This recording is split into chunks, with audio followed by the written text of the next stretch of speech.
What's up? Week 5, the recap for the Matt Knight Fantasy Football Extravaganza. I am Matt Knight.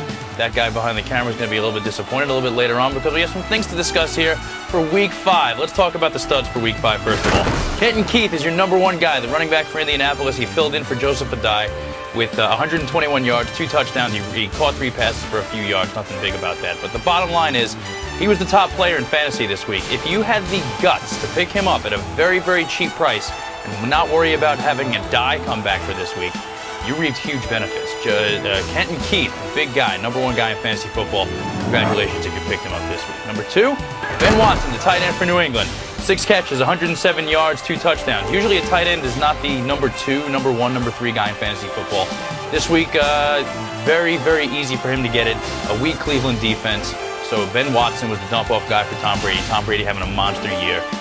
The big matchup next week for New England against Dallas. It's a potential Super Bowl matchup, a preview, and that's going to happen in Week 6. So if you're looking for a tight end, you may want to go other options other than Ben Watson for Week 6. Tom Brady, talking about New England. There it is again, another big day. It's almost impossible for him to mess it up.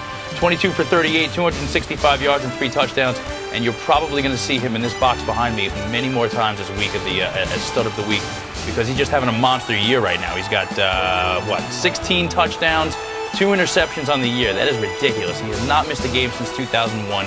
Tom Brady is going to come at a very heavy price. It's worth it, though. Tom Brady is your number one guy. Again, against Dallas next week, Super Bowl matchup. If you have the extra money, grab him, use him. He's your quarterback. Some duds for Week 5.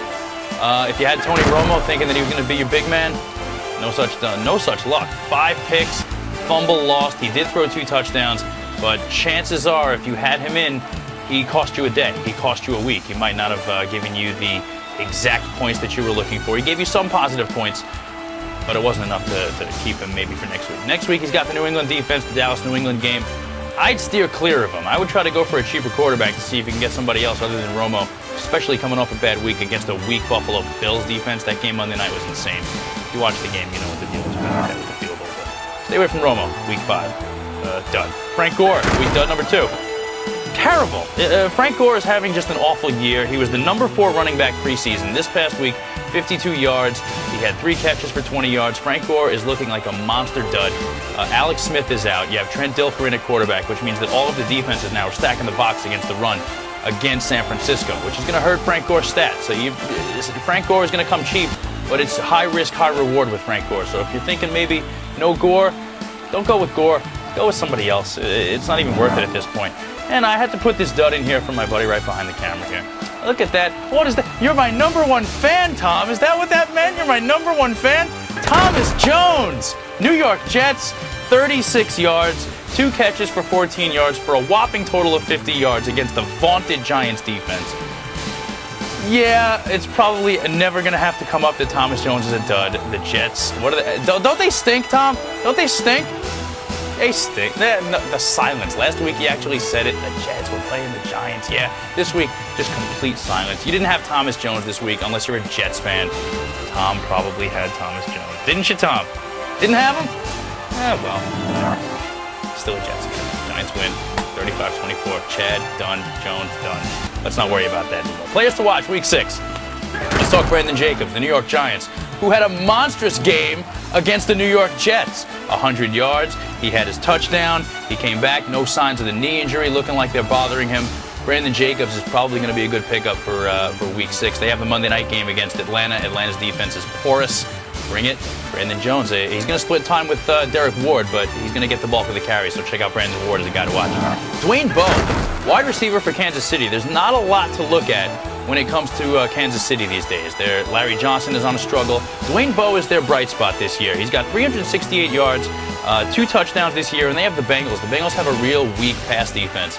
So if you want to pick up a cheap wide receiver, our winner for last week, which I'll talk about in a second here, had Dwayne Bowe. Big points for Dwayne Bowe. Keep your eye out for Dwayne. And Ernest Graham, Tampa Bay, the running back for Tampa Bay. Now, Cadillac is out for the year. He has an MCL. Michael Pittman is out for up to 2 months. He was the backup for him.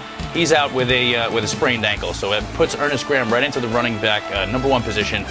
He'll probably be at best a number 2. You can get him cheap, but something to keep your eye out for. They have the Titans in Week 6. If you want to think about grabbing a full-time running back Ernest Grant might be your guy. Week 6, your grand prize winner, the big winner for Week 6, the final curtain call. 2-point winner over the Uber Cats.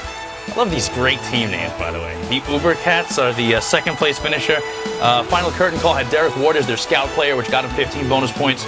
Chris Brown, the kicker for the Texans defense, big career day for him.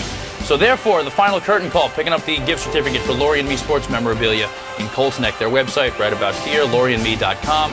Check them out. And of course, thank you again to the Sawmill for sponsoring the entire Matt Knight Fantasy Football Extravaganza. Do we have an overall leader? We do. The winner of Week 4, by the way, Football Geeks, the team that we talked about in Week 4, they're the overall leader. My team, G-Rock, sits at 26th place out of 205 teams in the league. Tom, how's your team? El Stinko, the old thumbs down from Tom. Not so good. If you are not involved with the Matt Knight Fantasy Football Extravaganza, check it out right here on the website at grockradio.com. And let's talk after Week 6, shall we? I'll see you after the game.